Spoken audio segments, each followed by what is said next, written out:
Hello guys, आपका हमारे इस YouTube channel study with Humera में स्वागत है।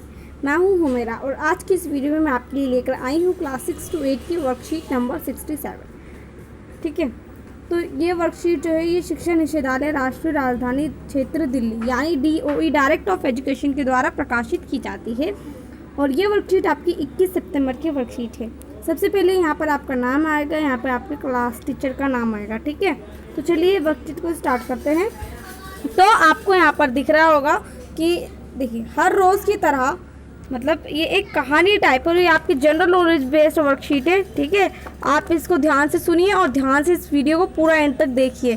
ठीक है, आपको ये वर्कशीट समझ में आ जाएगी। तो देखिए, हर रोज़ की तरह मैं पौधों को पानी दे रही थी कि अचानक बहुत सारी मधुमक्खियाँ उड़ने लगीं। ध्यान से देखने पर बड़े पौधे के बीच एक मधुमक्खी का छत्ता दिखाई दिया।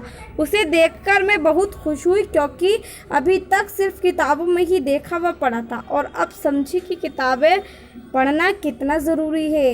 अगर मैंने मधुमक्खी के छत्ते से दूर रहने के बारे में ना पढ़ा होता तो जिज्ञासावश उसे छू लिया और मधुमक्खी मुझे काट लेती छू लिया होता और मुझे वो काट लेती।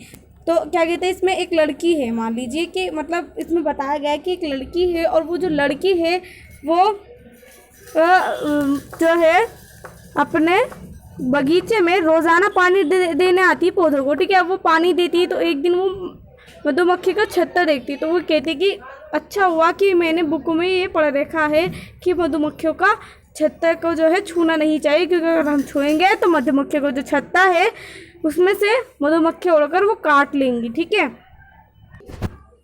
आओ हम और रुचिकर जानकारी प्राप्त करें। तो आपको यहाँ पर नीचे मधुमक्खियों का छत्ता दिख रहा होगा, कुछ इस तरीके का होता है मधुमक्खियों का छत्ता।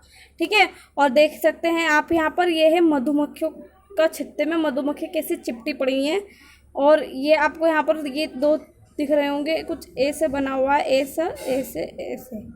तो ये जो है ये मधुमक्खियों के जो है स्ट्रक्चर है। ठीक है, तो अब आता है इसमें क्वेश्चंस। ठीक है, तो फर्स्ट क्वेश्चन है मधुमक्खियों के छत्ते के प्रकोष्ठकों का आकार कैसा होता है।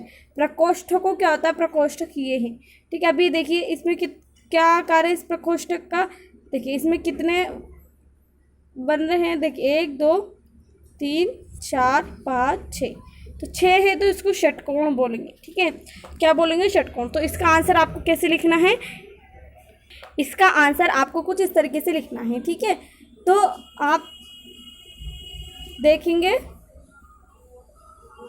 कि मधुमक्खी के छत्ते का आकार जो है षटकोणीय में होता है। किस में होता है, षटकोणीय। ये जो आपको दिखाया था ये था षटकोणीय। ठीक है, फिर उसके बाद जो दूसरा क्वेश्चन है वो ये है कि मधुमक्खी के छत्ते में कौन सा पदार्थ होता है और वह हमारे लिए किस प्रकार लाभदायक है। जो मधुमक्खी का छत्ता है उसमें कौन सा पदार्थ होता है और वो हमारे लिए क्यों जरूरी होता है, क्यों वो लाभदायक है। तो इसका आंसर देखते हैं, चलिए।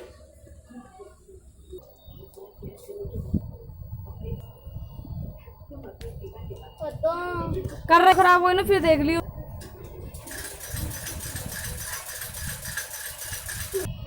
और ये देखिए बिंदी।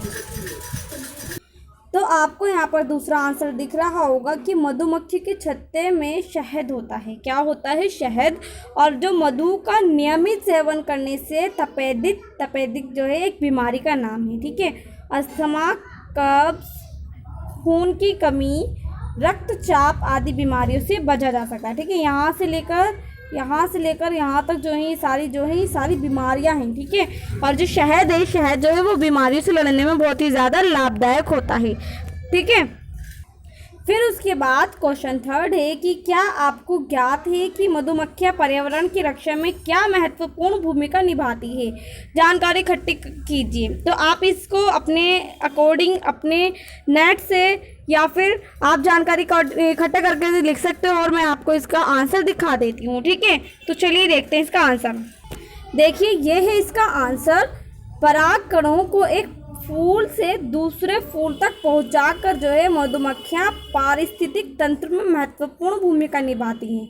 ठीक है, और ये पेड़ों, फलों और अन्य पौधों के विकास में सहायता करती है जो बड़े और छोटे जीवों के लिए भोजन और औषधि के रूप में काम करते हैं। ठीक है, एक बार और रिपीट कर देती हूँ कि परागकण जो परागकण होते हैं उन कणों को एक फूल से दूसरे फूल तक पहुंचाकर मधुमक्खियां पारिस्थितिक तंत्र से महत्वपूर्ण भूमिका निभाती हैं और ये पेड़ों, फलों, अन्य पौधों में विकास में सहायता करती हैं, जो बड़े और छोटे जीवों के लिए भोजन और औषधि के रूप में काम करते हैं। ठीक है, तो ये आप जो है आप अपनी नोटबुक में इसको नोट कर लीजिए, आपके लिए सही रहेगा। फिर उसके बाद 4 क्वेश्चन आपको यहाँ पर दिख रहा होगा कि मधुमक्खियों के अलावा अन्य कौन से प्राणी पदार्थ की रक्षा करते हैं, जो प्राणी पर्यावरण की रक्षा करते हैं, तो सूची बनाइए। तो ऐसे कौन से जो हैं प्राणी हैं जो कि हमारे जो नेचर है, जो हमारा पर्यावरण है, उसकी रक्षा करते हैं। ठीक है, तो इसके आइए आंसर देखते हैं, क्या है इसका आंसर। तो देखिए, मधुमक्खी के अलावा जो है गिलहरी जो है वो पेड़ों की जड़ों की वृद्धि करने में मदद करती है, और हाथी जो है वो अन्य प्रजातियों के लिए पानी का स्रोत बनाते हैं। पक्षी प्रकृति को संतुलित करते हैं। सूक्ष्म जीव जैसे कि जीवाणु हो गए हमारे पर्यावरण की रक्षा करते हैं, और बहुत से कीड़े मकोड़े जैसे केंचुआ मिट्टी के उर्वरक बढ़ाने में मदद करता है। ठीक है, तो ये आप अपनी नोटबुक में नोट कर लीजिए, ये जो है। ठीक है, एक बार चाहे तो मैं आपको दोबारा से रिपीट करके बता देती हूँ कि मधुमक्खियों के अलावा जो मधुमक्खियाँ हैं, मधुमक्खियाँ तो होती ही होती है पर्यावरण को